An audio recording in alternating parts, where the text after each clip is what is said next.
verse 57, ang pulong sa Ginoo nagingon, but thanks be to God which giveth us the victory through our Lord Jesus Christ. So tagaan ta mo og tema nga nagaluan, victory through Jesus. So unsa man ang context ani? Kung kinsa ang author aning 1 Corinthians chapter 15 verse 57, no other than Apostle Paul, no? Nagasulti ni siya about sa kadaugan, no? Kadaugan sa mga believer over sin, no? Tungod sa sala. So nganong naamantay kadaugan karon, no? Ug unsa ang aton dapat pasalamatan? Because in first nga istorya nila is but thanks be to God, no? That's why natay kadaugan o napo tayo dapat pasalamatan is because kung dili tungod ani nga kadaugan, no?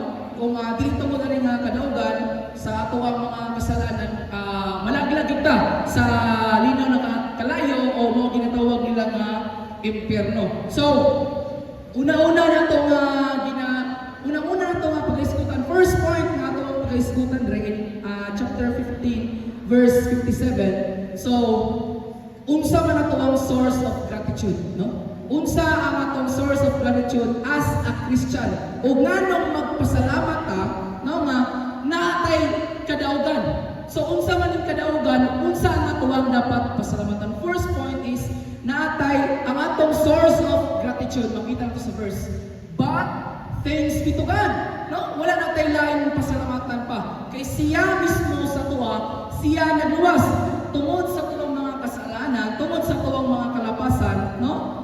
O naatay Ginoo sa tuwang ginabuhi na overcome na to ang penalty of sin, which is mao ang kalaglagan padulong sa impyerno. That's why ang source of gratitude nato mga Kristiyanon is walay lain pa ang atuang Ginoo. It's because in times karon, no, dili na nato mapasalamatan nga naa tay kaluwasan nga nangkon, no? Usahay makalimtan nato nga tungod sa gibuhat ni Jesus Christ para sa cross sa Kalbaryo, no? Nga nakabatunta og kaluwasan. That's why nato ang una nga pag-iskutan, no, nga magpasalamat ta dili sa tao, kundi walay lain but thanks be to God. It's because nagahisgot ni siya dire sa pag-overcome sa mga believers sa sala, no?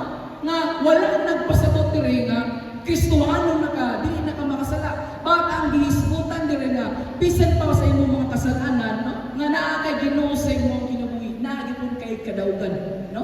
Through gospel, pag-believe mo sa gospel, through pagdawat nimo kay Jesus Christ as your Lord and personal Savior, mga kaigsunan. So, sunod na itong pag-aiskutan, no? Second point na itong pag-aiskutan is unsa man ning kadaugan nga ato ang natagaw taman karon, no? Nga gihiskot dire in chapter 15 verses 57. But thanks be to God which giveth us the victory through our Lord Jesus Christ. No, sa panahon karon, no? I-imagine nga wala kay Ginoo sa imong kinabuhi. I know, we believe nga pili jud ka sa imong pagkinabuhi diri sa kalibutan is because wala pa ninyo nadawat si Jesus Christ as your Lord and personal Savior. That's why imbis nga maadto ka sa linaw nga kalayo, imbis nga ikaw ang naisala, ikaw ang dapat na penalty, no? Nga giangko na ni Jesus Christ tanan nga mga penalty, tanan nga mga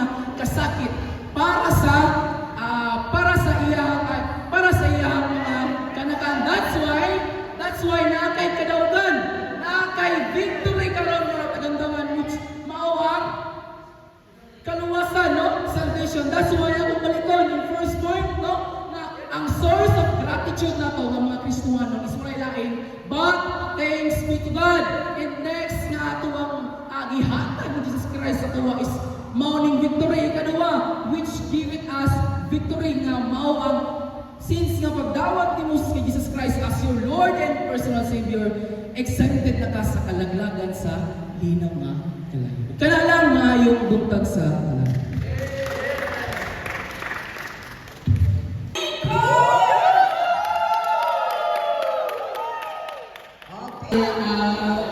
First Corinthians chapter 15, verse 57. But thanks be to God which giveth us the victory through our Lord Jesus Christ.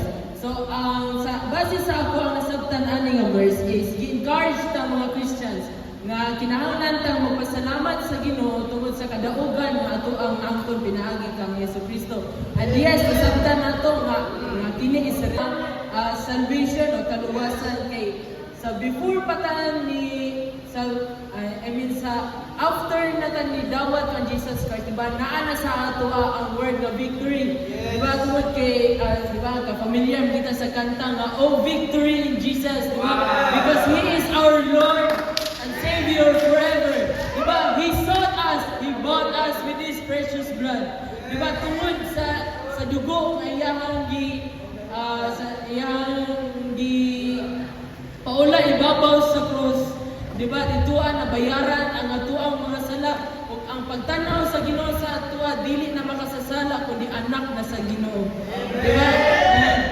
And ang mga butang ato ang pasalamatan is isa na din niya ang kanang privilege nga mahimong usa ta ka anak sa Ginoo.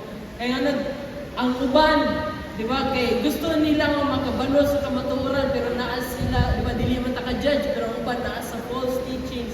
Ang uban gusto sila makabalo nga unsa giday ang tinuod nga kaluwasan, unsa giday ang tinuod nga dalan padulong sa langit, pero ang uban ang ilahang ibalan nga tarang padulungan. Pero ang diba, ingana ang ilahang gikuan kay hatag anak diba, through good works ang ilaha. Diba, ang uban kay nangita sila og kamatuoran. Diba, pero wala sila kakita. Mga blessed kita tungod kay naa sa atoa. Diba, na si Christ ang atoang Savior sa atoang kinabuhi. Diba, so mao na nga manata nga unsa nga klase nga victory, diba? Victory nga dili na ta moagi sa ikaduhang kamatayon, diba? Unsa na kada kong victory sa atoa kay sa physical natang bahin mamatay, di ba? Pero sa spiritual dili na ikauban na nato ang Ginoo dito sa langit. Di ba? Man pinakadako nato nga flex, di ba? Pinakadako nato nga victory sa ato ang kinabuhi dinhi sa kalibutan. Nagitawag ta nga Kristohano dili lang sa outside nga perspective kundi naapod sa sulod sa ato ang kinabuhi. Diba, matawag ta nga victorious people in the sight of God. Diba, dili na kita ang mga tao nga wala na pag-asa sa kinabuhi. Diba, kita na tong mga taong na ay paglaom sa ikaduhang pagbalik sa Ginoo, madalata, diba, maapil ta sa ginatawag na rapture. Diba, and conclusion is ang conclusion is magpasalamat ta sa Ginoo even diba, sa mga butang